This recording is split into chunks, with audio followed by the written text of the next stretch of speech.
अरे बेटा, ऐसे एक स्मार्ट कैसे आ गए? क्या बात है? आपने तो फोन भी नहीं किया। अरे अरे मेरा बेटा आ गया। कैसे आ गए बेटा एक साथ से तुम?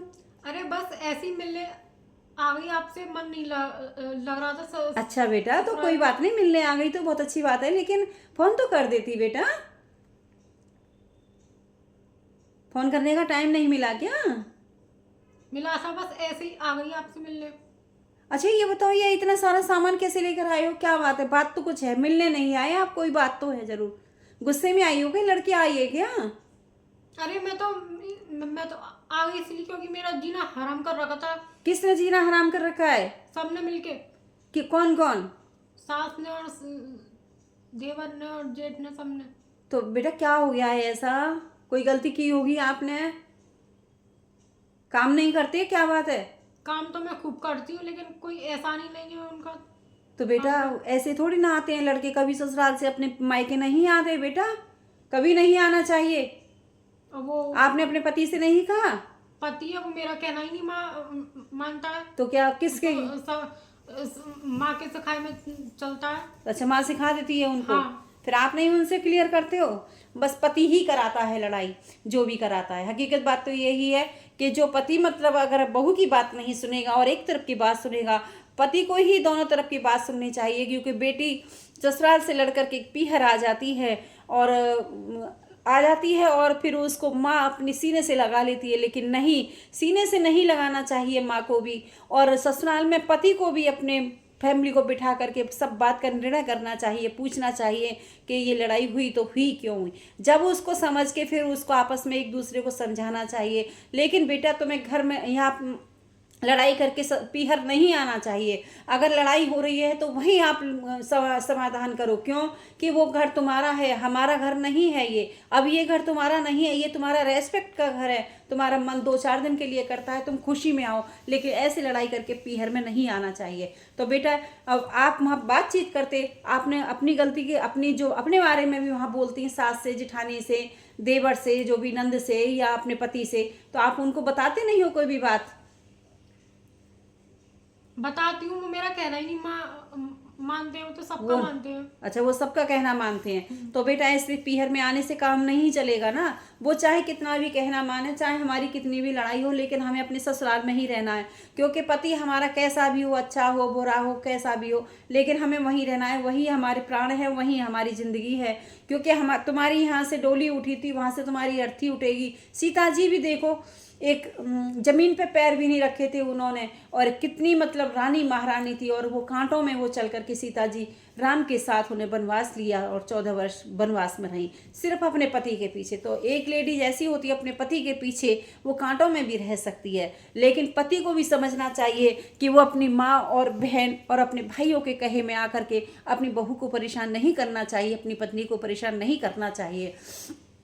क्योंकि अपने परिवार के तो सभी लोग हैं सुनने के लिए। माँ की भाई सुन, बेटा सुन सकता है, बेटी सुन सकती है, छोटा भाई सुन सकता है, लेकिन एक पराई लड़की जो आती है, उस बेटे की पत्नी जो होती है, वो पत्नी की कौन सुनेगा? क्योंकि वहाँ उसके माँ बाप नहीं होते, उसका वहाँ कोई बहन भाई नहीं होता। वही उसका परिवार है, वही उसके बहन भाई हैं, वही उसके माँ बाप हैं, वही उसके सब परिवार है, सारी दुनिया उसकी वही है ससुराल में। तो प्लीज़ ससुराल वालों को भी बेटी की सारी बातें सुननी चाहिए, समझनी चाहिए। अगर कोई बात हो जाती है तो सारी फैमिली को एक साथ बैठ करके उसका समाधान करना चाहिए।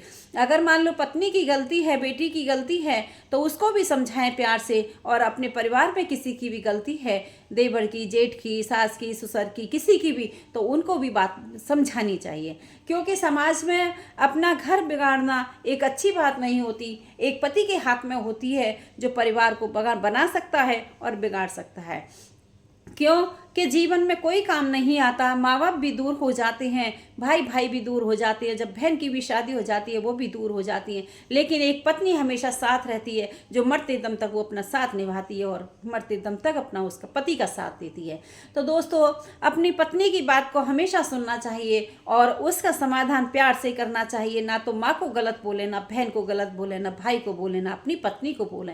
जितना सम्मान हम ना अपने माँ बाप अपने बच्चों से करते हैं, अपने बहन भाइयों से करते हैं, उतना ही प्यार अपनी पत्नी का करें और अपना रेस्पेक्ट अपनी पत्नी का करें, तो कभी घरों में लड़ाई नहीं हो सकती।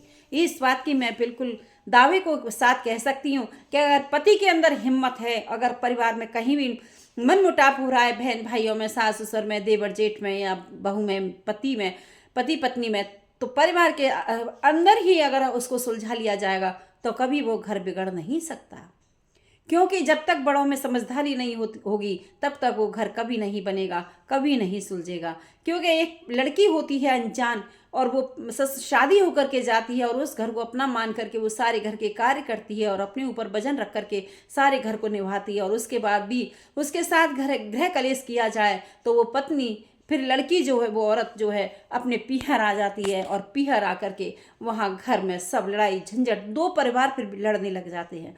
तो इन दोनों परिवारों को न लड़ा करके अपनी बेटी और अपने माँ बाप से ही और अपने बहू के साथ बैठ करके और सारा समाधान वहाँ किया जाए तो कभी हमारा परिवार नहीं बिगड़ेगा। तो दोस्तों, आज की सीख ऐसी है, आज की बात ऐसी है जो कि समाज में संदेश अच्छा जा रहा है, और ये हकीकत में हो ही रहा है बिल्कुल इसी तरीके से। क्योंकि एक लड़का होता है, वो बीच में फंस जाता है, वो पत्नी की तरफ बोले तो बुरा, माँ की तरफ बोले तो बुरा, लेकिन मैं कहती हूँ कि दोनों की तरफ ना बोल करके और वो बीच में सबको बिठा करके और बीच में खुद बैठ जाएं, सबकी बात को सुने और फिर उसका समाधान निकाल करके उसको वहीं की वहीं ख़त्म कर दें, तो बेटा कभी लड़ाई हो नहीं सकती घर में, कभी घर नहीं बिगड़ सकता, घर हमेशा आबाद रहेगा, कभी बर्बाद नहीं रहेगा। तो ऐसी है आज की कहानी। बस आप सभी को दोस्तों राधे राधे। और कैसे हैं सभी लोग? मैं समझती हूँ आप सभी लोग अच्छे होंगे। अगर आपको ये स्टोरी अच्छी लगती है तो आप कमेंट्स में राधे राधे ज़रूर लिखें और मुझे बताएं। अगर कोई आपको कुछ गलत भी लगे तो हम क्षमा प्रार्थी हैं, क्योंकि हम तो हमेशा झुक के चलने वाले हैं, हम कभी उछल के नहीं चलते, क्योंकि हम हमेशा ठाकुर जी के चरणों में रहते हैं। तो हम झुक के क्यों नहीं चल सकते? क्योंकि हमें झुकना ही होगा, हम ठाकुर जी के बराबरी नहीं कर सकते। आप हमारे सब गोविंद हैं, हमारे ठाकुर जी हैं, हम आपके भक्त हैं। तो आप सभी के लिए राधे राधे राधे राधे। तो दोस्तों, कमेंट्स में आप ज़रूर लिखें और वीडियो को ज़्यादा से ज़्यादा लाइक शेयर सब्सक्राइब जरूर करें।